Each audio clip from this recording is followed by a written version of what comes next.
Más allá de la realidad. Un viaje hacia lo desconocido. Con Santiago Vázquez.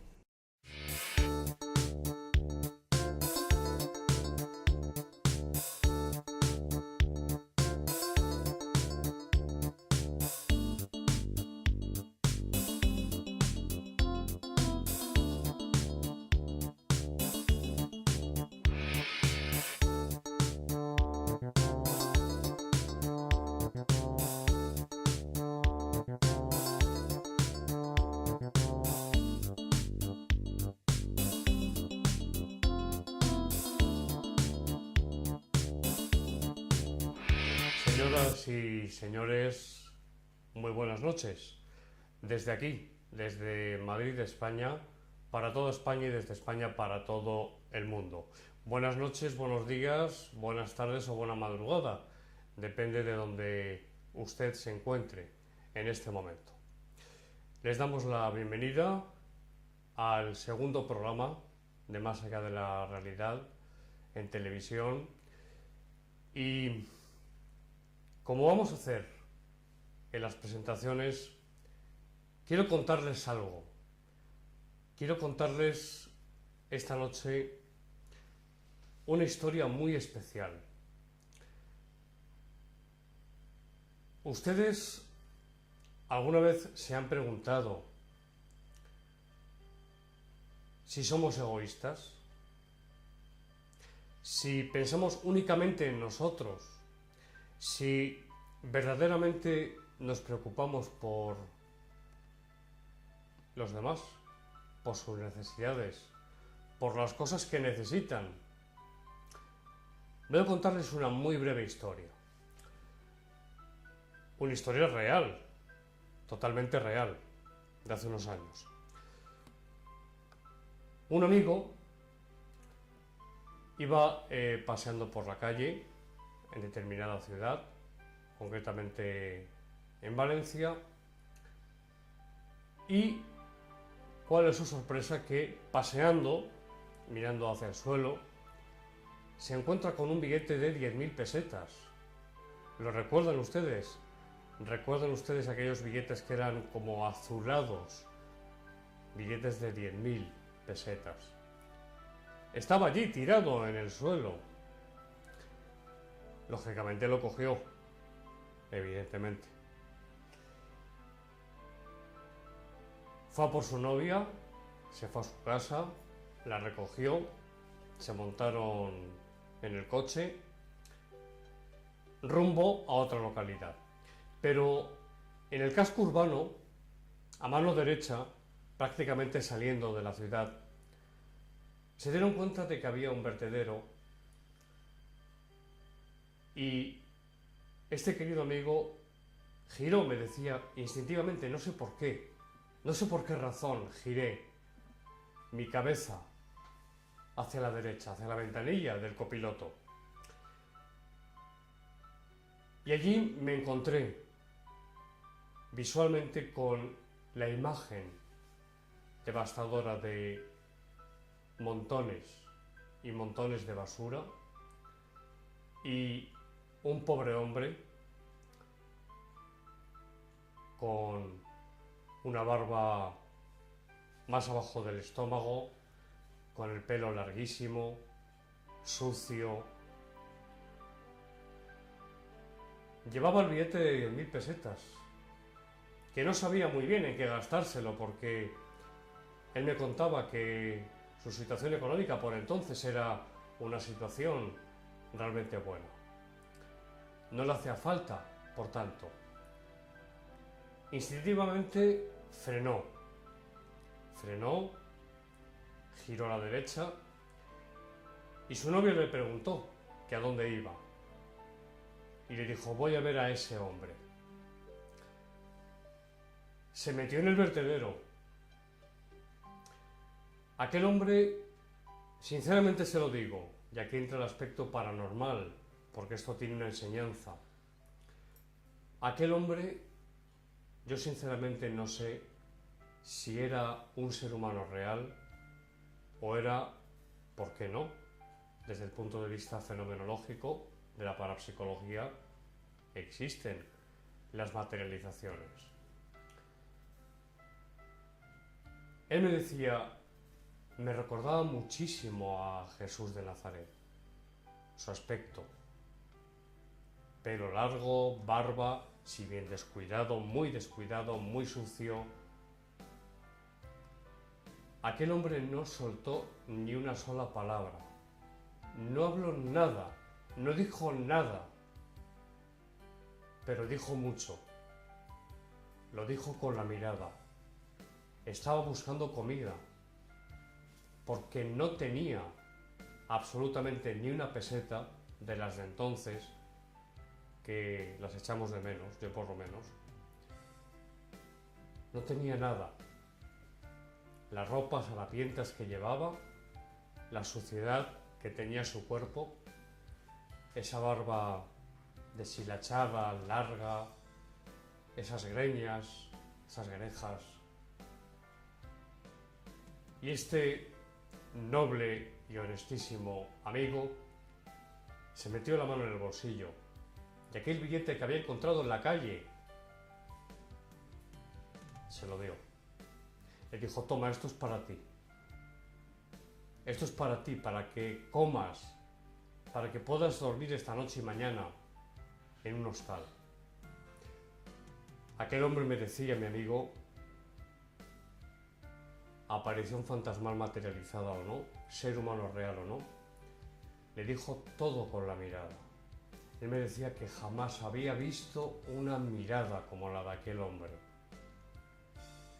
Mirada de gratitud, de agradecimiento, de gracias por darme esto que para mí, debió pensar, es vida, porque puedo comer con lo que me acabas de dar. Puedo dormir bajo un techo. Lo cierto, y aquí termina la historia, es que aquel hombre siguió su camino adentrándose en el vertedero. Mi amigo se dio la vuelta, se dirigió hacia el coche y el final, ya sé que es de alguna forma cinematográfico, pero tras unos cuantos pasos se dio la vuelta para saber qué hacía aquel hombre, repito, recordando a la imagen de Jesús de Nazaret, y no estaba por ninguna parte, no se encontraba en ningún lugar, había desaparecido por completo, no estaba. Me decía que difícilmente se podría haber escabullido, escondido, porque no había sitio. Pero lo cierto es que no estaba, había desaparecido. Había desaparecido. Una vez en el coche su novia le preguntó, ¿qué has hecho? Le dijo, le he dado las 10.000 pesetas que me he encontrado en la calle.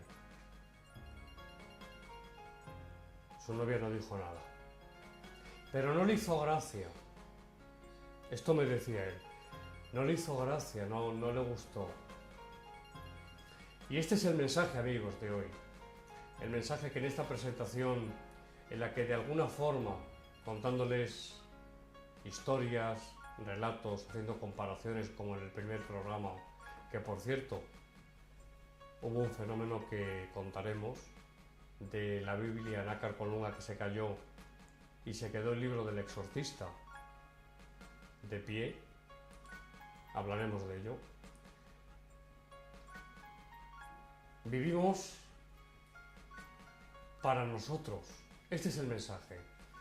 No soy un moralista, esto no es moralina, pero sí quiero lanzar desde aquí un mensaje en el que nos podamos dar cuenta de que hay personas, ahora, en este preciso momento, en el que usted que está viendo este programa de televisión, hay personas, hay seres humanos que están durmiendo en la calle, pasando frío, pasando hambre, necesidad, enfermos sin que nadie les atienda, en cualquier parte del mundo. Miren, hay mucha necesidad. Niños, bebés, niños, adolescentes y adultos e incluso ancianos que pasan auténtica y verdadera necesidad. El mensaje es, imitando, emulando a este querido amigo mío en Valencia, el mensaje es ayudar en la medida de lo posible, vuelvo a decir, en la medida que podamos, ayudemos a los demás. Ayudemos a la persona que lo necesita, la conozcamos o no, porque como decía aquel hombre de Nazaret, si amáis a los que os aman, ¿qué recompensa tendréis? Lo difícil es querer a alguien, ayudar a alguien a quien no conoces absolutamente de nada, y no solamente eso, sino que forzando todavía más la máquina, tenemos que ayudar a una persona que encima nos ha hecho una faena, ha hablado mal de nosotros. ¿Eso es ser tonto? Para muchos sí. ¿Es ponerle otra mejilla? No. Es simplemente cultivar el perdón, apartar el rencor y potenciar la generosidad, que es lo opuesto al egoísmo. Aquel amigo mío, este amigo mío, podría haberse quedado con las 10.000 pesetas y pasarse un fin de semana, si me permiten la expresión coloquial, de cine o de miedo, fenomenalmente, pero no lo hizo. Prefirió darle esas 10.000 pesetas a aquel hombre que, fantasma materializado o no, ser humano real o no, lo necesitaba. Fue una prueba. Él me lo decía. Dios me ha probado, me ha puesto un billete de 10.000 pesetas y después a una persona que vive en la calle, un indigente, en un vertedero, para ver qué hacía yo con esas 10.000 pesetas. Que cada uno, después de esta breve historia, saque, como siempre les digo, sus propias conclusiones, porque de eso se trata. Ayudemos siempre que podamos a quien lo necesite, cuando lo necesite, a la hora que lo necesite. Eso es lo perfecto. Lo perfecto. Sed perfectos como mi Padre es perfecto. ¿Es un discurso teñido de teología? No. Es la vida. También lo decía Buda. Buda Siddhartha Gautama decía: la mayor virtud de todas es la compasión. Bueno, pues esto es compasión. Compasión quiere decir compartir con, ayudar. Y por supuesto las omisiones. Omisiones, el que un amigo te llame porque tiene que ir al hospital, porque se ha cortado una herida o tiene un problema, el que sea, y pudiendo, le decimos, no, que te lleve un familiar o que te lleve, ¿por qué no llamas a otro amigo? Cosas de este tipo, personas que no tienen nada que comer. Es que yo personalmente conozco a más de una persona que está, como se suele decir, con la soga al cuello, que no llegan a fin de mes, que no tienen prácticamente para comer. Solidaridad, ayudemos. Un programa, amigos, muy especial. Saquen sus propias conclusiones y recuerden la anécdota de este amigo y el billete de 10.000 pesetas, que como he titulado esta presentación, el billete de 10.000 pesetas y el vagabundo. Comenzamos y lo hacemos con fuerza. Muchísimos temas nos esperan hoy aquí en Más Allá de la Realidad Televisión. Gracias por el éxito. Lo digo sin vanagloria, como siempre digo, no la tengo. Simplemente se lo agradezco de todo corazón las miles de descargas, en este momento más de 5.000, 1.200 y pico, 1.300 suscritos. Gracias a todos ustedes, donde se encuentren. Comenzamos con muchos temas y lo hacemos ofreciéndoles a todos ustedes nuestro sumario. A continuación les cuento muy brevemente los temas que les vamos a ofrecer hoy en nuestro programa. No se lo pierdan. Más allá de la realidad. Un viaje hacia lo desconocido. Con Santiago Vázquez. Y es que, queridos amigos, hoy tenemos un programa muy especial. Como siempre procuramos. Siempre. Pero realmente los temas de hoy son, yo creo, sumamente interesantes y diría más, apasionantes. En primer lugar vamos a recibir a una invitada, una colaboradora de nuestro programa, Teresa de la Fuente, licenciada en Ciencias de la Información, especialista en Teología y Metafísica, para hablarles de un fenómeno, un hecho, un suceso que realmente sucedió. Hay actas, hay documentos, hay archivos.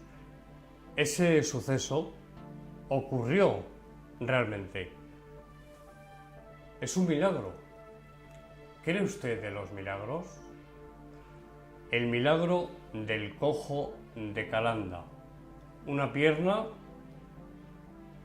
restituida, así como lo oyen.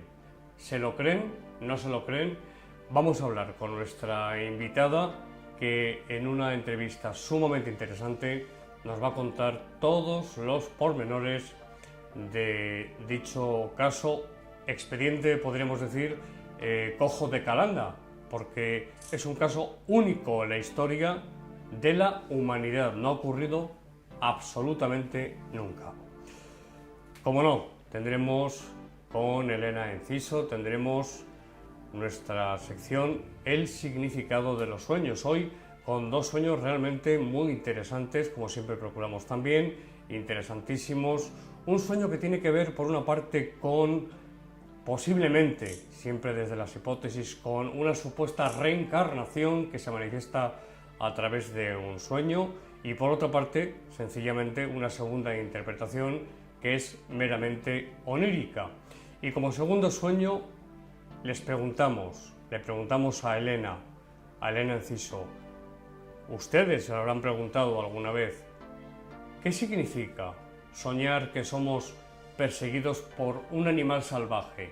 Un toro, un león, un tigre, una pantera.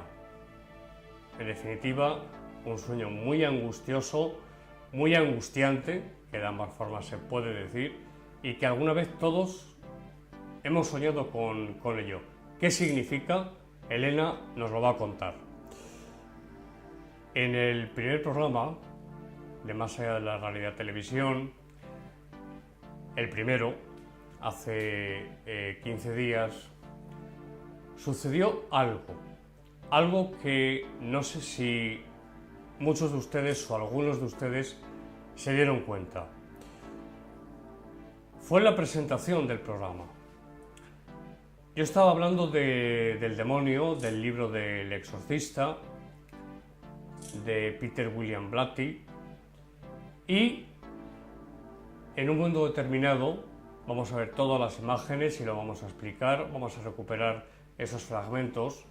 Se forma en la Biblia se empieza a formar en la Biblia, en la portada, que era el primer libro que estaba junto a mí, a mi derecha, un ectoplasma nebuloso, que es como se denomina en parapsicología. Se densifica todavía más y se aprecia claramente en la imagen como una fuerza invisible, con violencia, catapulta, tira a la Biblia. Lo vamos a ver. Y se quedó de pie el segundo libro. ¿Cuál era ese segundo libro? Pues ese segundo libro era precisamente El Exorcista. Lo vamos a analizar para todos ustedes porque fue un fenómeno supuestamente paranormal hecho y que se produjo en directo. Realmente, ¿fue paranormal? ¿Fue casualidad? La Biblia estaba tumbada relativamente, estaba apoyada y por lo tanto no pudo ser un desequilibrio a priori. Tenemos como no nuestro editorial televisión, nuestro mundo. Hoy un tema realmente serio, pero con un mensaje de esperanza para todos ustedes, para todos en general, para los que hemos perdido algún ser querido. Cuando un ser querido se marcha, vamos a hablar de ello. Les voy a hablar de ello en nuestro editorial. Y nuestro segundo tema, el primero, el cojo de Calanda, el milagro del cojo de Calanda. El segundo tema, el Titanic, un barco maldito. Vamos a hablar, aparte de muchos datos e informaciones, vamos a hablar de las fatalidades, un cúmulo, un conjunto enorme realmente de hechos, sucesos que provocaron que el Titanic, ese barco que todo el mundo decía insumergible, se hundiera. Las fatalidades del Titanic. El Titanic, un barco maldito. Y por último, nuestra sección dedicada a todos ustedes especialmente, así como los sueños, el significado de los sueños, nuestra última sección de hoy, en línea con lo paranormal, con dos casos realmente escalofriantes. Uno, solamente les adelanto, una posesión diabólica, hipotética, supuesta, y un segundo caso que les contaremos después. Este es, por tanto, nuestro sumario y damos paso ya a nuestro primer tema de hoy, dossier, el milagro del cojo de Calanda, o quizás podríamos llamarlo también el cojo de Calanda. ¿Un milagro? Preguntamos. Vamos a dar paso a la entrevista y saquen sus propias conclusiones. ¡Comenzamos!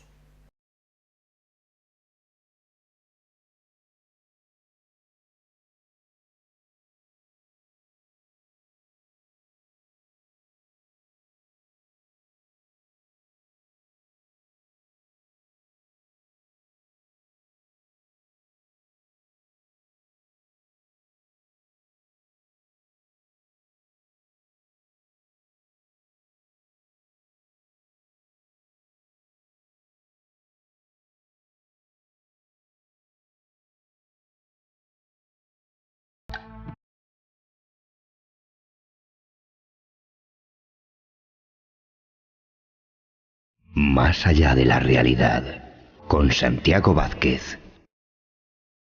Y lo que está claro es que es un milagro único, creo yo, ¿eh? Para mí sí, Ahora me pero explico por eso perfectamente cómo a don Germán le interesaba y por qué tanto. le interesaba tantísimo este tema. Claro, ¿Por claro que qué? sí. Porque hay documentación rigurosa que lo Realmente hace. es que El auténtico científico tiene que estar abierto a todas las posibilidades.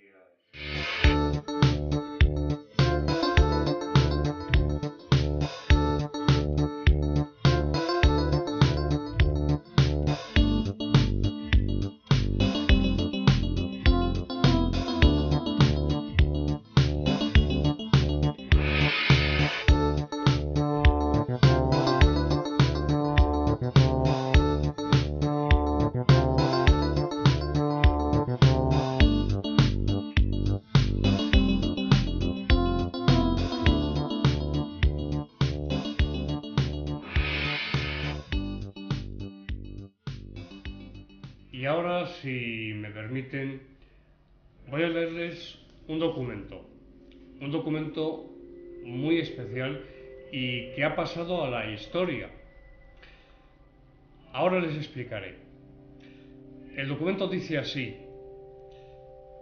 decidimos, pronunciamos y declaramos que a Miguel Juan Pellicer, natural de Calanda, de quien en este proceso se trata, le ha sido restituida milagrosamente su pierna derecha, que antes le habían cortado y que tal restitución no ha sido obrada naturalmente, sino prodigiosa y milagrosamente, debiéndose juzgar tener por milagro por haber concurrido en ella todas las circunstancias que el derecho exige para constituir un verdadero milagro, como por el presente lo atribuimos a milagro y por tal milagro lo aprobamos, declaramos y autorizamos.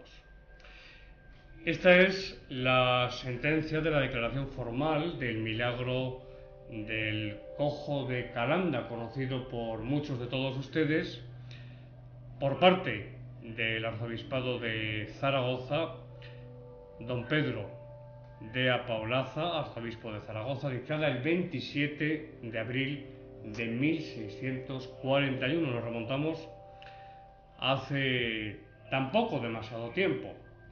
Es un tema realmente muy polémico porque, eso sí, y ya se lo adelanto a todos ustedes, es un caso sumamente, altamente documentado, documentadísimo. No es algo que sucedió y que se cuenta, se dice, se rumorea, no.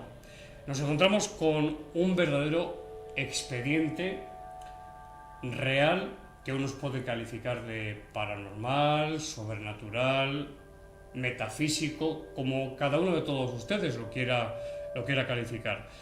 Lo cierto es que a este hombre, Miguel Juan Pellicer, que nuestra invitada ahora nos contará su historia, ese trozo de pierna, media pierna prácticamente, pues le fue restituida, así como lo oye. Hay detractores, por supuesto, los hay, existen. Hay personas que niegan absolutamente que aquello ocurriera, que eso no es cierto. Pero realmente, ¿qué es lo que nos vamos a preguntar esta noche en esta sección Enigmas de lo Metafísico?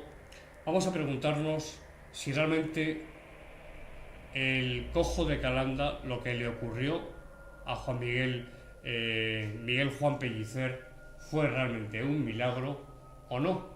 Si es una leyenda, un mito, habladurías o algo oficialmente reconocido con documentación histórica fiable al 100%. Tenemos con nosotros, y es un placer como siempre, tenemos aquí en nuestro estudio a doña, hay que llamarla doña porque es toda una señora. Tenemos a doña Teresa de la Fuente, licenciada en Ciencias de la Información, especializada en Teología y en Metafísica. Teresa, buenas noches. Hola, buenas noches y muchas gracias por esta presentación. ¿Cómo estás? Muy bien, muy ilusionada, Santiago, por estar, como dices muy bien, pues a bordo del buque de los sueños de Más allá de la realidad. Nuestro buque de los sueños que surca los mares y además con éxito. Con éxito. Quizás está mal que yo lo diga, pero es así. Teresa, el milagro del cojo de Calanda, te digo, milagro a priori. Te pido un sí o un no, en tu opinión. Pues en mi opinión es un desafío a la razón y eso quiere decir que algo hay. Es decir, si fuera un fraude te diría abiertamente no. Pero yo creo que hay algo que está más allá, porque hay certificaciones desde actas notariales, certificados médicos, hay declaraciones de testigos, es decir, hay un cúmulo de documentación, un proceso canónico con una sentencia que es la que acabas de leer, que realmente declara el fenómeno como un milagro. Por tanto, decir que no me parece cerrarse a la posibilidad de que sucedan fenómenos que verdaderamente vayan más allá de la naturaleza o de lo físico. Y creo que lo que deberíamos hacer en este caso es abrir mucho la mente y estudiar esa documentación y darle la posibilidad. Santiago, no sé si contesto. Por supuesto que sí. Claro, ustedes se preguntarán, Yo creo que prácticamente la mayoría. ¿Cómo es posible que a un individuo que un carruaje, si no me falla la memoria, le cortó una pierna, cómo es posible que a ese hombre se le restituya la pierna? Supuestamente la Virgen. ¿Cómo es posible eso? Ustedes dirán, esos son cuentos infantiles, como decía don Germán. Eso no puede ser, no está dentro de la razón, pero por eso precisamente es supuestamente, hay que ser muy cautos, un milagro. Teresa, cuéntanos, ¿de qué se trata? ¿Qué ocurrió exactamente? Bueno, pues Nos remontamos al siglo XVII. Sí, al año 1640, en el corazón de España, en el corazón de Teruel, en un pueblecito que a día de hoy existe, que se llama Calanda, como en aquel entonces, en la que nuestro protagonista, Miguel Juan Pellicer, estaba durmiendo entre las 10 y las 11 de la noche y tenía una pierna amputada. ¿Pierna entera? No, por debajo de la rodilla, la pierna derecha, sí. Y estando durmiendo, pues parece ser que se le restituyó esa pierna de forma milagrosa. Esto es a grandes titulares. Y esto ocurrió, pues, como decía, en 1640, en la casa de sus padres. Él estaba durmiendo en la habitación de sus padres y había más vecinos y había más personas que poquitos minutos antes habían estado viendo precisamente ese muñón. Si te parece, contamos la historia. Sí, porque me interesa saber, y a los espectadores les interesa saber, seguro, Teresa, ¿qué le pasó brevemente? ¿Por qué se le cortó la pierna? ¿Qué le ocurrió a este buen hombre? Pues nos remontamos aproximadamente 2 años y medio antes. Miguel Juan Pellicer pues era un joven, en este caso pues de unos 19 años. ¿Tan joven? Sí, muy joven. Había decidido dejar Calanda, que era una población pues pequeñita y con, digamos, viviendo del campo, y él era el segundo de 8 hijos del matrimonio de María y de Miguel Pellicer y María Blasco, y él, en contra de la voluntad de sus padres, decidió marcharse con un tío, un hermano de su madre, a Castellón, pues esperando tener una vida un poquito mejor, también labrando la tierra, pero posiblemente pues con un mayor fruto. El caso es que se marchó y que estando allí un buen día de finales de julio, volviendo de la era con un carro y con unas mulas, posiblemente pues se quedaría dormido o iba mal subido en las mulas o en el carro. El caso es que se cayó. Tuvo un accidente, le pasó el carro justo por encima y le hizo una fractura abierta de lo que es la tibia de la pierna derecha. Su tío, en primera instancia, parece que lo llevaron al hospital de Castellón, pero que era una herida muy fea, con lo cual lo llevaron directamente al hospital de Valencia, que estaba pues distante pocos kilómetros, bueno, unos 50 kilómetros de Castellón, que para aquel entonces era bastante. Y allí hay registro de entrada y parece ser que entró el 3 de agosto del año pues 1637. Llevaba ya fiebre, el hombre estaba mal. ¿Está gangrenada la Todavía no.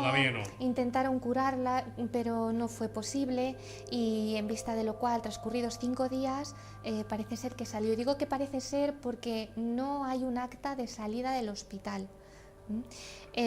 Tuvo que hacer una distancia bastante grande desde lo que es Valencia, porque decidió irse a Zaragoza, al hospital de Nuestra Señora de Gracia de Zaragoza, una población pues muchísimo más grande que Castellón. Por aquel entonces ya tenía unos 25.000 habitantes, y en un hospital pues muy preparado, Santiago, porque de hecho pues en la peste que ocurrió también en todo el Levante español, pues por esos años llegó incluso a albergar a 12.000 enfermos. Entonces intentaron curarle allí, pero en lo que es Valencia no pudieron, y en Zaragoza pues parece que consiguieron pues mejorarle algo, pero veían que la pierna se iba gangrenando. Tardó 2 meses. Ahí sí que entró ya la gangrena. Sí, porque tardó 2 meses desde lo que es Valencia a lo que es Zaragoza, además 2 meses haciendo un mal viaje, pidiendo limosnas, llevado casi pues con lo que hoy diríamos un autostop, pero en malos carruajes. Y cuando entró allí los cirujanos expertos que realmente pues habían estudiado en la Universidad de Zaragoza, decidieron amputar. Ya le amputaron la pierna, 4 dedos por debajo de la rodilla. Lo consultaron, el que llevó la cirugía era el doctor Juan Estanga, lo consultó con Diego Millaruelo, también un doctor muy importante de allí. También consultaron con don Miguel Beltrán, otro doctor del hospital muy conocido, y en vista de que era o su vida o la pierna, decidieron pues amputársela. Verdaderamente a mí me estremece, porque en aquel entonces las amputaciones debían ser muy frecuentes, pero claro, no eran las anestesias que hay hoy en día. Le debieron de dar pues un brebaje, pues a saber, con mucho alcohol y a base de sierra, de cincel y bueno, una operación muy dolorosa. Efectivamente, y luego pues de alguna manera con un hierro candente pues poder quemar toda lo que es la herida para que aquello cicatrizara bien. El caso es que salvó la vida y pero perdió la pierna. Luego hablaremos de lo que se hizo con la pierna que se le amputó. Porque es un misterio que ahí sí que entra de por medio la parapsicología en su estado más puro. Teresa, quería matizar que estaba también allí un practicante del hospital, pues Juan Lorenzo García, que fue el encargado de coger esa pierna y llevarla a la habitación donde pues estaban los cadáveres o miembros amputados. Posteriormente, muy cerquita del hospital, en el propio cementerio del hospital, pues enterraron esa pierna. Luego entraremos en algún detalle más. Entraremos en detalle, porque efectivamente. Merece la pena. Merece la pena. A un palmo, como decían ellos, de hondura, 21 centímetros más o menos de profundidad. ¿Qué ocurrió? Porque este hombre, Miguel Juan Pellicer, estaba pidiendo en la calle. ¿Cuánto tiempo pasó desde que le amputan la pierna hasta que se produce el supuesto milagro? Pues aproximadamente 2 años y medio.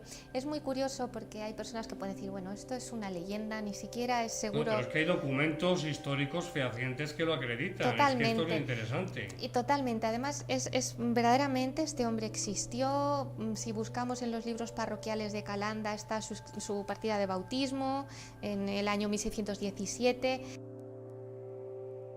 Está también pues, en el listado de personas confirmadas, o sea, él existió verdaderamente.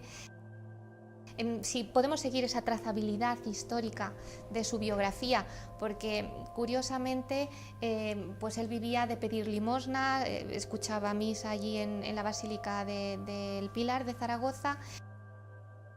Y curiosamente los canónigos de allí le dieron una documentación que le acreditaba como mendigo en plantilla. Así se llamaba, y verdaderamente él, pues después de escuchar misa, con lo que es el aceite de las lámparas, solía pues untarse el muñón, cosa totalmente desaconsejada desde un punto de vista médico, pero él lo hacía por fe. Y incluso antes de entrar en el hospital de Zaragoza, donde le amputaron la pierna, se fue al Pilar. Lo hacía por fe para que la Virgen le curase del Pilar le curase la herida. Pierna. Sí. Pero le curase ¿en qué sentido? Es decir, ¿que le curase o que le restituyese la pierna? Pues bueno, de alguna manera porque hay que tener mucha fe para pensar que la Virgen, en un miembro que está amputado, pueda hacer algo, pueda restituirse. Es que es un caso único. Es que realmente, señoras y señores, queridos amigos y amigas del programa, estamos tratando un caso único en la historia de lo sobrenatural, pero con el apoyo al 100% de documentación histórica, como estamos viendo y como vamos a ver enseguida. Teresa, que te he interrumpido, perdóname. No, en absoluto, me parece muy interesante lo que estabas comentando. Verdaderamente en su interior yo creo que él lo que intentaba era aliviarse el dolor y pedir pues en su fe, que desde niño la había vivido en su hogar con sus padres, sí, pues que le aliviase esa situación. No sé si él pensaría la posibilidad de una restitución. El caso es que se cansó de llevar ese tipo de vida, pero tampoco se atrevía a volver a casa porque hubo conversaciones con sacerdotes de allí, porque él se había ido de casa dejando a sus padres empantanados. Realmente era pues el segundo de 8 hijos, era pues el mayor de los hermanos chicos y verdaderamente él hacía una labor importante en su casa. Entonces él decía, ¿cómo voy a volver otra vez y en estas circunstancias que voy a ser una carga para mi familia? Y le costó tomar la decisión. Pero se marchó. Pero se marchó. Pero se marchó. ¿Qué ocurrió esa noche? Porque fue una noche... ¿Qué pasó? ¿Cómo sucedieron las cosas? ¿Fue en su casa, en su habitación? Sí, cuéntanos. Él llegó unos días antes, en marzo, en primavera. En casa de sus padres. De sus padres, del año 1640. Yo me imagino pues que en ese hogar familiar pues habría por una parte la alegría de recibir la vuelta de un hijo y la tristeza pues de verle en esas circunstancias. El caso es que era una noche en la que estaban los padres de él acompañados de unos buenos vecinos, los Barraquina, un matrimonio. Parece ser que también estaba el párroco, había bastantes personas en tertulia y él llegó un momento en que cansado se retiró.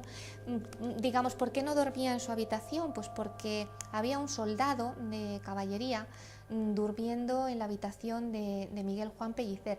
No debemos olvidar que estamos en un momento de guerras de religiones, la guerra de Cataluña con Francia, en la que pues, el ejército real que iba a apoyar allí a Cataluña tenía, digamos, el derecho de poderse hospedar allí donde le tocara la noche. Y en este caso, pues la familia de Miguel Juan Pellicer le dejó dormir en la habitación de Miguel y él se fue a la habitación de los padres. A la habitación de los padres. Y brevemente, ¿qué pasó? Bueno, pues él dormía. El caso es que la madre entró al cabo de un cuarto de hora, 20 minutos de haberse retirado él. Me imagino que también a ver cómo estaba el hijo después del gran susto de haberlo recibido sin pierna. Y lo que dicen en las actas notariales es que encontraron que había un olor o una fragancia que les llamó la atención en la habitación. A rosas. Un olor suave. Suave. No especifica a flores o... Floral, pero floral, muy no suave y especifica. muy agradable. Y entró con un candil y el susto fue que vio que pues del camastro, que tenía una manta que no le tapaba enteramente, pues veía que aquella persona tenía 2 piernas. Me imagino yo que por la cabeza de aquella madre pasaría pues hasta dudar si era su hijo, si era un soldado de todo, ¿no? o de todo, ¿no? Claro. Hasta que se dio cuenta que era él. Entonces la sorpresa fue que debió salir gritando, llamando que por favor entraran su marido, los vecinos, las personas el soldado, el mozo que les ayudaba, Bartolomé. Y claro, despertaron a Miguel, que parece que le costó despertarse, y al despertarse pues la sorpresa fue que tenía la pierna restituida. La pierna restituida. Imaginen ustedes, queridos amigos, de verdad, y lejos siempre, como siempre hemos hecho, lejos absolutamente del sensacionalismo, pero una persona con un miembro, una pierna en este caso amputada, de repente se despierta y tiene su pierna. Quiero preguntarte, Teresa, no sé si este detalle se conoce o no se conoce. ¿Cicatriz? Tenía como el redondel, digamos, la huella, ¿no? La huella, el aro circular de haberse unido esa pierna. Y tampoco era una pierna totalmente, digamos, restablecida, sino que pues le costó al principio caminar. Parece que era más pálida que la parte superior de la pierna, tenía los dedos encorvados, y lo que era muy curioso es que era la misma pierna, porque tenía pues una cicatriz, una mordedura de un perro, que por lo visto le sucedió a Miguel años atrás, o tenía también, por ejemplo, una herida de un grano mal curado, unas heridas de unos rasguños que se había hecho con una mala rama de romero. Es decir, que lo sorprendente es que era la misma pierna. Era la misma pierna. Era la misma pierna. Y bueno, pues a raíz de ahí, pues aquella noche me imagino que en el pueblo, pero esto ya es imaginación, no dormiría nadie. El caso es que al día siguiente lo primero que hicieron fue celebrar una misa en acción de gracias, porque lo atribuían a la intercesión de la Virgen del Pilar. De la Virgen del Pilar. De hecho, Miguel expresa en su declaración posterior que él soñaba con que estaba en Zaragoza, en aquella basílica, pidiendo limosna y untándose en aquel momento el muñón con el aceite de las lámparas, como tantas veces había hecho en realidad. Claro, semejante milagro, no prodigio, porque una cosa es un milagro y otra cosa diferente, que algún día lo explicaremos, es un milagro. Prodigio y milagro son cosas diferentes, no es lo mismo. No es lo mismo. Igual que un prestigio tampoco es lo mismo. A mí me interesa saber, que es lo que siempre les interesa saber a los espectadores de Más allá de la realidad televisión, lo que he apuntado al principio de la entrevista prácticamente. Esa pierna se va al cementerio, se llegó a ir al cementerio. Totalmente. Donde había sido enterrada la pierna amputada de este hombre. ¿Y con qué se encuentran? Que si no es que estaba. se encontraron con algo. Que no estaba. No estaba la pierna. Que no estaba la pierna, efectivamente. Entonces la sorpresa es monumental porque allí la pierna no estaba y sin embargo la pierna que se le había restituido además era la misma. Es decir que... ¿Cómo se sabía esto, que era la misma? Has apuntado algo antes, pero ¿cómo se sabía exactamente que era la... Primero, que no estaba. Y segundo, que era la pierna que le habían amputado. Claro, a ver, la pierna que le habían amputado porque hay declaraciones de los cirujanos y del practicante que llevó la pierna a enterrar al cementerio del hospital, Juan Lorenzo García. En un acta notarial hay unas declaraciones en las que dice que era la misma pierna. Por otra parte, porque pues conocía en declaración del propio Miguel que era su pierna, y porque en el hospital, cuando fueron al cementerio a levantar pues el hoyo donde habían metido las piernas, pues no estaban ni los huesos, no había nada. Nadie lo había tocado, quiero decir, porque hay que ser objetivo, escéptico a priori. ¿Pudo alguien, te pregunto, sustraer, robar la pierna? El caso es que Juan Miguel Pellicer tenía la pierna restituida, pero en el cementerio, que supongo que estaría metida pues en una caja de madera o en algún tipo de... No había nada. De caja de este tipo, no había nada. No había nada, absolutamente nada. Es al menos lo que nos dicen las personas que llevaron la pierna al hospital y al cementerio, ¿no? ¿Por qué se le llama el Gran Milagro? Porque, el Gran Milagro con mayúsculas. Porque verdaderamente, Santiago, como tú apuntabas antes, no hay ningún otro fenómeno que conozcamos en el que haya sido restituida una pierna, es decir, o un brazo o un miembro amputado, ¿no?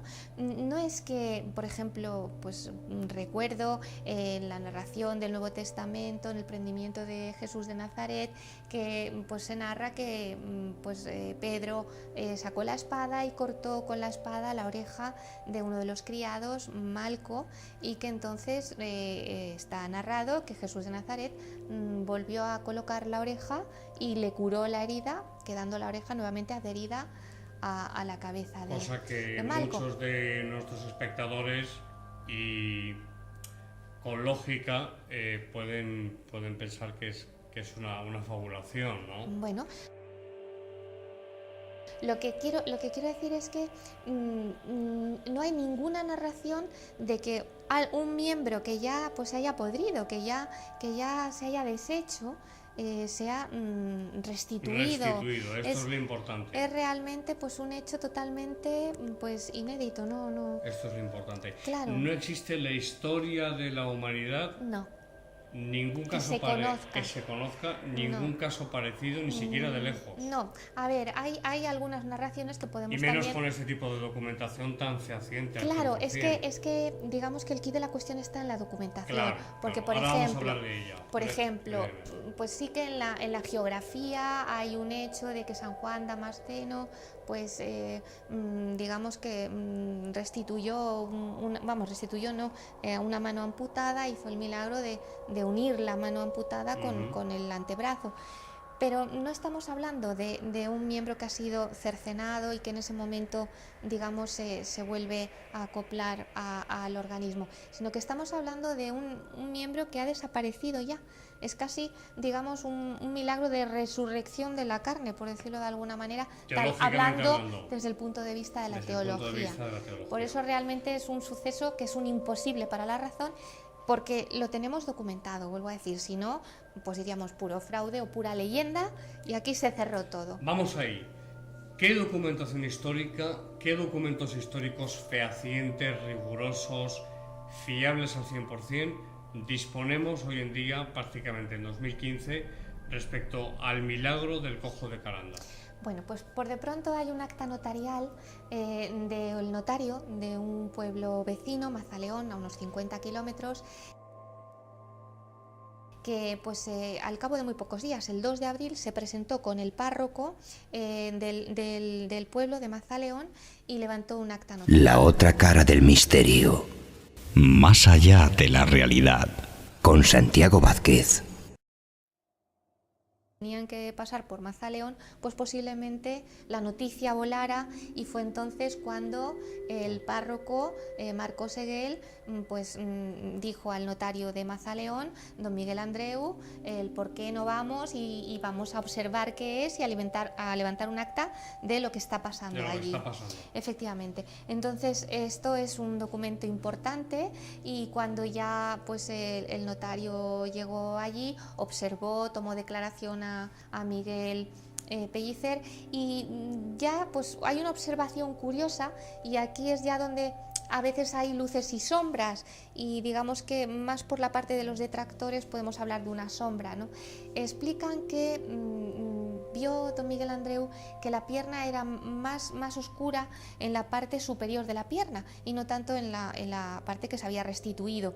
Entonces, claro, ahí dicen, claro, es que el cojo de Calanda era un personaje muy típico en lo que es la picaresca del siglo XVII, que lo que hacía era doblar la pierna, y posiblemente esa pierna doblada tanto tiempo pues ha hecho que la parte que le daba el sol, es la parte superior, fuera más oscura, y la otra parte que estaba siempre escondida tuviera peor color, ¿no? Eso es lo que dicen como un argumento sacado del propio acta de Mazaleón.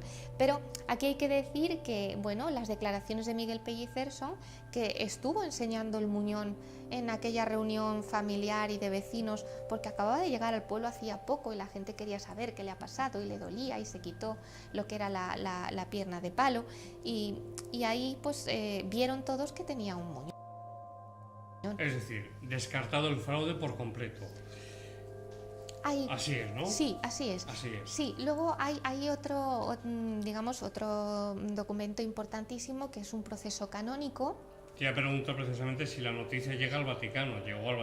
Sí, la noticia llegó al Vaticano por distintos medios. De hecho, en mayo de ese mismo año, pues el nuncio en Madrid, el representante del Vaticano en Madrid, escribió al cardenal Barberini relatando lo que había sucedido. Hay más formas también por las que fue llegando, pero llegó también al rey Carlos I de Inglaterra, porque tenía, a través de su embajador en Madrid, pues Arthur Hopner, y también llegó a la corte de Madrid de Felipe IV. Fue un fenómeno que tuvo un impacto y una difusión en Europa impresionante. Te quería preguntar eso. Fue conocido, por supuesto, en España, pero también fue conocido, fue divulgado, se conoció en Europa. En Europa, totalmente. Fue todo un proceso, ¿no? Ya transcurrido lo que acabamos de decir del acta de Mazaleón del 2 de abril, ese mismo mes de abril, Miguel Pellicer con sus padres se fue a Zaragoza para dar gracias a la Basílica del Pilar, pues de lo que le había sucedido, y llevaba él información escrita del juez de Calanda, de Martín Corellano, y con esa información el Cabildo de Zaragoza escribió ya 2 cartas. Una carta al conde duque de Olivares, valido del rey Felipe IV, con lo cual ya empieza a llegar a la corte de Felipe IV en el mes de abril lo que había sucedido en Calanda.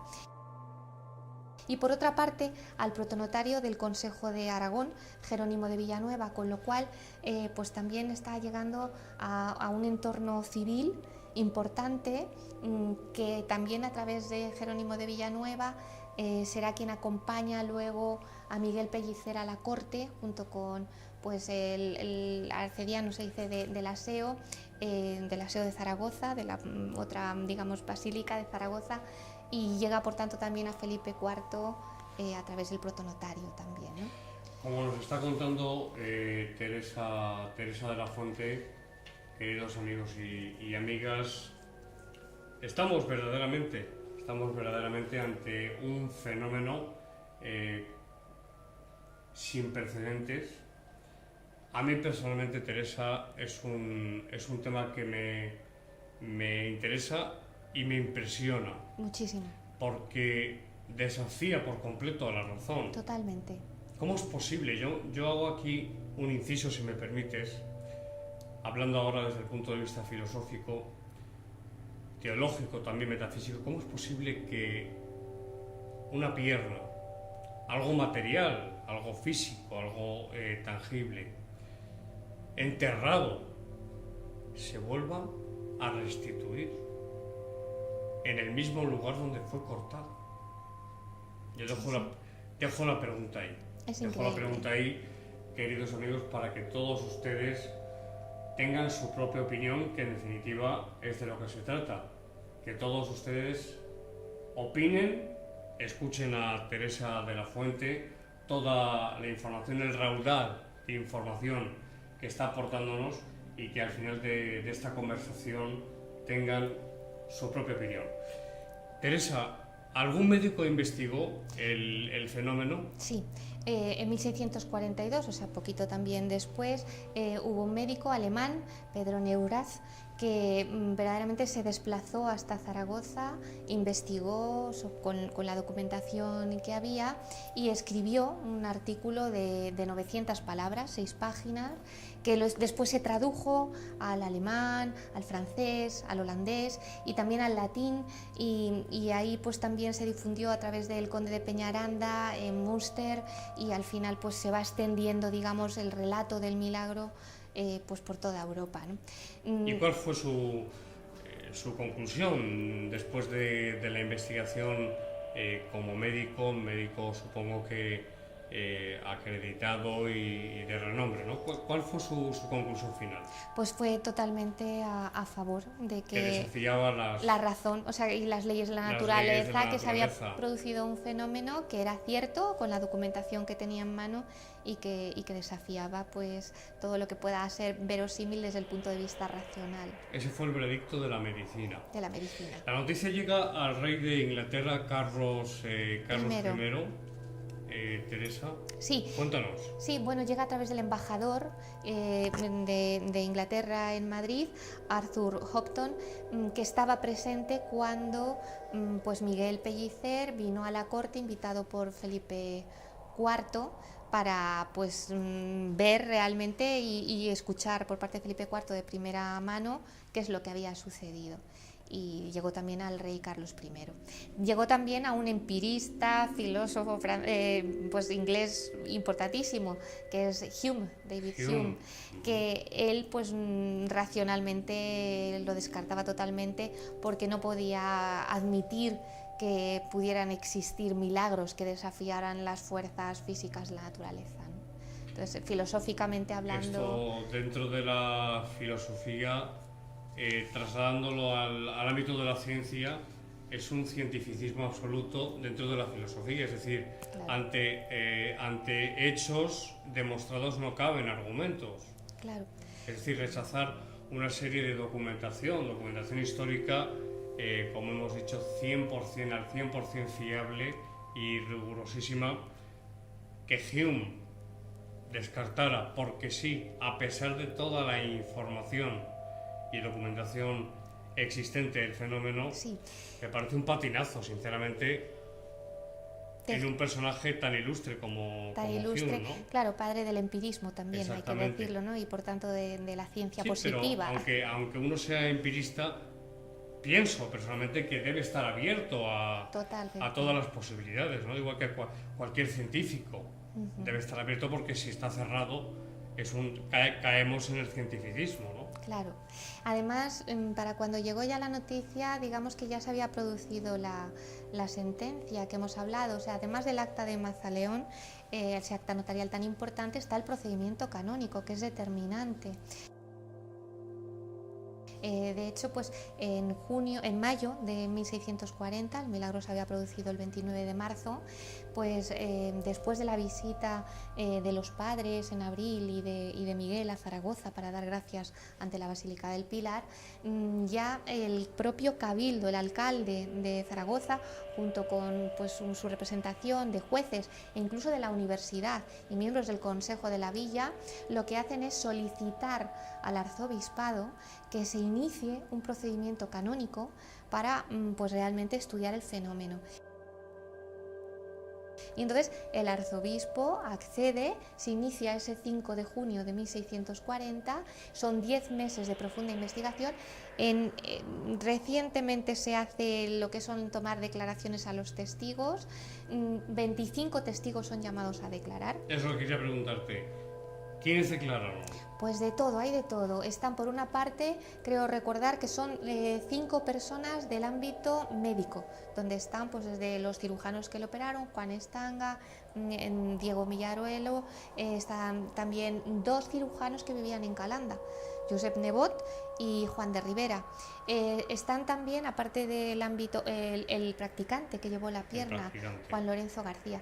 Por otra parte están también pues 5 miembros de lo que son familiares y vecinos, pues los padres, ese matrimonio barraquina que estaba allí en la casa, el mozo, del entorno, digamos, de los vecinos del pueblo. Después están también 4 personas más del ámbito canónico, el ámbito eclesiástico, como son pues el capellán de allí, de Calanda, y otras autoridades eclesiásticas. Hay también 4 personas del ámbito judicial o del ámbito civil, y luego hay 6 personas tan variopintas como, por ejemplo, mesoneros de allí, de Calanda, pues que le han visto pues primero con la pierna antes del accidente y después llegar sin pierna, y después pues han vuelto a declarar que tiene la pierna restituida. Lo que ocurre es que volvemos otra vez a poner sombras.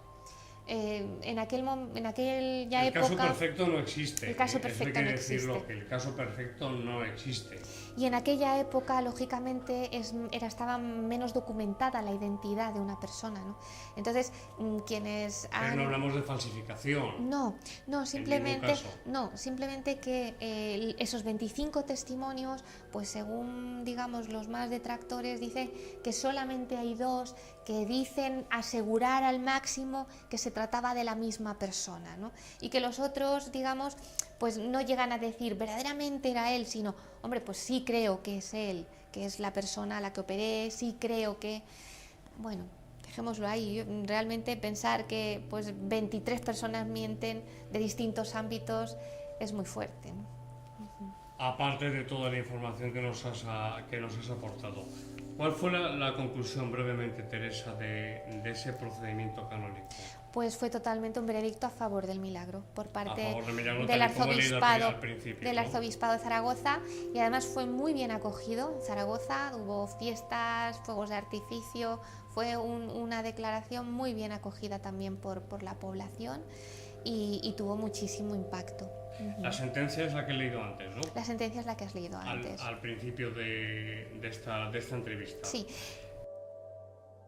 Sí, dime, sí, iba Teresa. a decir también que, bueno, que lógicamente también todo esto tuvo su repercusión en el periodismo de aquella época, que se hacía a base de crónicas, a base de avisos. Que ya existía, efectivamente. Entonces ya hay pues avisos y crónicas de personas pues muy, muy conocidas, y también se le encargó a Fray Jerónimo de San José, que era el cronista real del Reino de Aragón, se le encargó hacer también un relato de la biografía y del milagro. Así lo escribió, y también ese relato pues llegaría a la corte de Felipe IV, al ser un cronista también del reino. ¿Cómo se vivió en Zaragoza este impresionante acontecimiento, este milagro. Este milagro, pues imagínate con 25.000 personas de vecinos, pues en un lugar donde realmente hay un callejón que a día de hoy existe al lado de la basílica, donde parece ser que solía estar pidiendo limosna el cojo de Calanda todavía Porque con la pierna amputada. pedía limosna en la puerta de la basílica. Efectivamente, le dieron, digamos, plantilla de mendigo. Sí, ¿no? sí, lo has dicho antes. Sí, y bueno, pues luego él solía por las noches pues descansar también en un mesón allí, y era una persona muy conocida. Entonces, pues digamos que había una tradición también, y había pues una fe hacia la Virgen del Pilar. En Zaragoza estaba la basílica y fue vivido con algarabía, ¿no? Se le conocía, perdona Teresa, se le conocía como el cojo de Calanda ya por entonces. Sí, ya, verdaderamente. Vamos, porque... El cojo de Calanda. A pesar de haber sido restituida la pierna, efectivamente, seguía siendo el cojo de Calanda. Efectivamente. Efectivamente. Lo has apuntado brevemente. Brevemente te pido también, la noticia llega al rey Felipe IV. Sí. Llega el rey Felipe IV, que pide por favor que Miguel Pellicer vaya a las Cortes, a Madrid, y bueno, pues es acompañado por el protonotario del Consejo de Zaragoza, Jerónimo Villanueva, y también pues por un cargo importante, pues digamos que hoy en día el arcediano es como un diácono de la Basílica del Aseo, que es otra basílica, la iglesia de San Salvador, también de Zaragoza, y le acompañan, y por lo visto pues llegó a impresionar al monarca. Hay un cuadro muy posterior, de 1820 y tantos, creo que es, de Pedro Saldaña, que representa ese momento, porque claro... ¿De quién has dicho? Pedro Saldaña, que realmente es también impactante, porque es que dicen que llegó a besar el rey la pierna restituida del cojo de Calanda, ¿no? Todo un rey besando a un mendigo. Volvemos a las sombras, los detractores vienen a decir cómo es posible que un rey haga esto es impensable. Y también otra de las brechas que se abre es que, bueno, se duda y se está estudiando y averiguando si verdaderamente, cuando se dice que Miguel Pellicer fue a Madrid, el rey Felipe IV se encontraba en Madrid. O sea que verdaderamente son fenómenos tan importantes que requieren un estudio y una investigación, y se está en ello también. Existen documentos no escritos, es un poco contradictorio, es decir, testimonios no escritos del supuesto milagro. Hombre, pues ya solo el hecho de testimonios. El hecho de que sobre la casa de Miguel Pellicer se construyera una iglesia,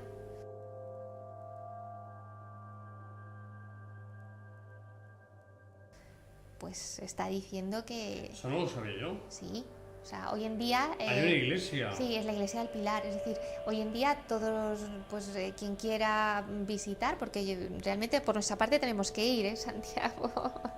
Iremos a traer un material, un reportaje gráfico para que nuestro todos... compañero Eusebio. Haremos un reportaje porque hay un museo, dices. Sí, la casa museo de Miguel Pellicer. La casa museo. Que está pues ahí mismo en la iglesia del Pilar, que se más construyó. Adelante. Efectivamente. Más adelante lo haremos. Y bueno, pues también un poquito después, en 1650 y algo, ya hay 51, 52, ya hay monedas acuñadas también con el testimonio de este milagro, ¿no? O sea, que verdaderamente también se incorporó al romancero y a los gozos de la Virgen del Pilar de Zaragoza, o sea que también se canta popularmente el dicho como una transmisión oral, ¿no?, del relato del milagro. Es decir, que de alguna manera han quedado también una trazabilidad histórica del impacto que tuvo este fenómeno en la población de España y de Europa. Eusebio Donaire, el apellido de nuestro querido compañero. Hay una pregunta, Teresa, que a mí me llama mucho la atención, y es por qué, a pesar de tal cúmulo de documentación como hemos escuchado en tu voz magistral, ya te lo adelanto, me parece realmente todo lo que estás contando sumamente interesante. Es apasionante. A pesar de tal cúmulo de información, no parece que las cosas estén tan claras, ¿no? Pues claro, hay brechas. Volvemos ¿Qué brechas son esas? ¿Qué ocurre? Algunas las hemos citado ya. Por ejemplo, ¿realmente estaba el rey Felipe IV en Madrid cuando Miguel Pellicer vino a Madrid con el protonotario y con el arcediano del Aseo? Interrogante. Claro, habrá que investigarlo, ¿no? Y en eso estamos, y en eso están también otros compañeros. O, por ejemplo, sí que es verdad que en aquella época, hablando desde un punto de vista espiritual y religioso, estaba, pues, digamos, forjándose el protestantismo. Y en ese sentido, bueno, no se admite en lo que es la religión protestante, cristiana protestante, no se admite lo que es el que exista una intercesión de santos, ni mucho menos la Virgen María, Madre de Jesús de Nazaret, como alguien que pueda interceder y realizar milagros, ¿no? en nombre de Dios, o con la gracia de Dios. Pero no creen en la Virgen María como creen los católicos. No, entonces claro, puede haber intereses y a lo mejor haber dado bombo al suceso o al relato, o incluso las sombras dicen hasta llegar a transgredir la verdad, ¿no? A no decir la verdad en lo que es el proceso canónico. Ese es el interrogante que plantean, ¿no? Quiero preguntarte si son auténticos los testimonios, si nos podemos fiar, hablando coloquialmente, de los 25 testimonios o de las 25 personas que testificaron. A ver, es que es hablar en contra de un acta notarial, Santiago. Claro, es que es una cosa muy seria. Es una cosa muy seria. Una cosa muy seria. Claro, a ver, siempre puede haber pues luces y sombras, como estábamos diciendo. Por ejemplo, es verdad, curiosamente, que el párroco de Calanda, Josep Herrero, en febrero, y el milagro ocurrió en marzo, el supuesto milagro, en febrero fue encausado por la Inquisición. ¿Por la Inquisición? Sí, por la Inquisición. ¿Qué fue lo pues que pasó? porque decían que era un hombre que se portaba muy mal con los vecinos, que era un hombre que agredía, y lo denunciaron por su carácter violento, y él y su hermano Jacinto estaban realmente encausados en un proceso desde febrero. Entonces, cuando esto sucedió el 29 de marzo, al día siguiente lo primero que hizo Josep Herrero fue celebrar una misa en el pueblo de acción de gracias. Y claro, dicen, de alguna manera todo esto no le vino muy bien a Josep Herrero para acercarse a los vecinos, para pues quitar esa sombra o esa mancha oscura que podía pues realmente echarle encima este proceso. Pero claro, de ahí a decir que no es verdad el suceso.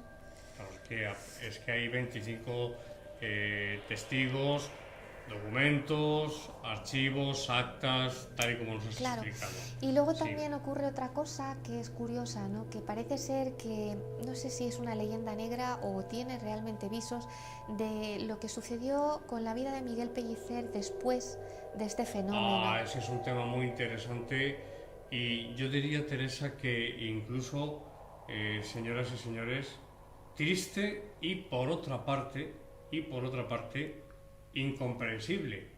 No les adelanto porque nos lo cuenta nuestra invitada Teresa de la Fuente.